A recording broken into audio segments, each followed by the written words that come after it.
The idea of black male identity was that in history,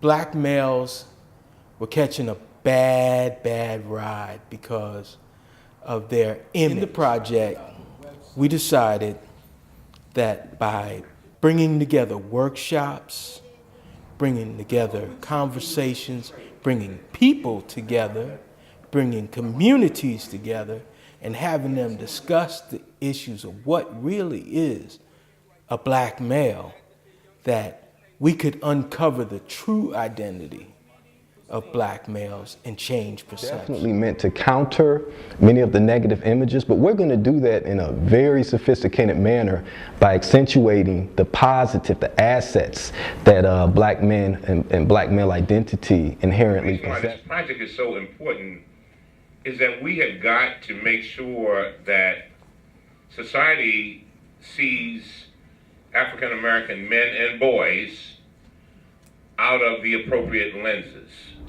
The project hopefully will have artists demonstrating their responses or within the body of their work, clues or ideas or perceptions to enhance this conversation. With that, perhaps there could be change. I'm really pleased to introduce one of the dads who had the fortune to work with Jeffrey Kent on the art project. I want to especially thank Mr. Jeffrey Kent for letting me tap into something inside of me that it was a good release. You know, I didn't even know I was an artist. I mean, I'm not an artist, but it was just a good release for me. We don't get a chance to participate academically at the senior-most levels in our society.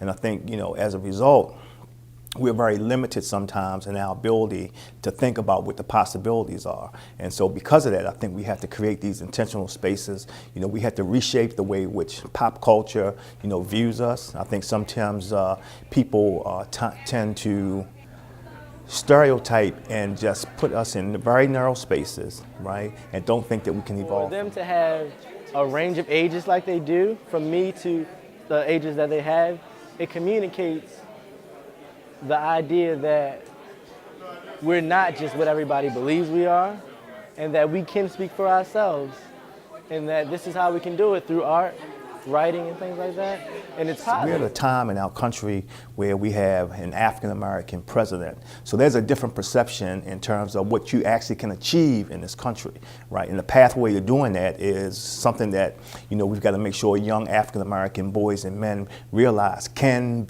happen, can be achieved. Number one line item in a political budget is for marketing and communications. So to a great extent, we determine who will be the leader of the free world based on the budget and the marketing and communications line item. So if that is how we shape perception and opinion about our political choices, I think we have to be sophisticated and begin to use the mediums to be able to shape who we are and how we want people to perceive. As a black young woman, I wanted to show that in our world there are more than just negative images of black males. I know positive black males, as you can see in my project, and I really wanted to show how I see them, how I view them as a young black woman.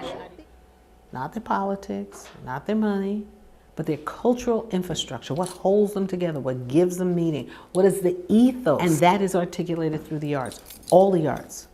Music, dance, visual, poetry, spoken word, you name it, even sports. It's an art. So the arts are the most natural, they are the most viable, and it is the easiest to work through as a vehicle of change.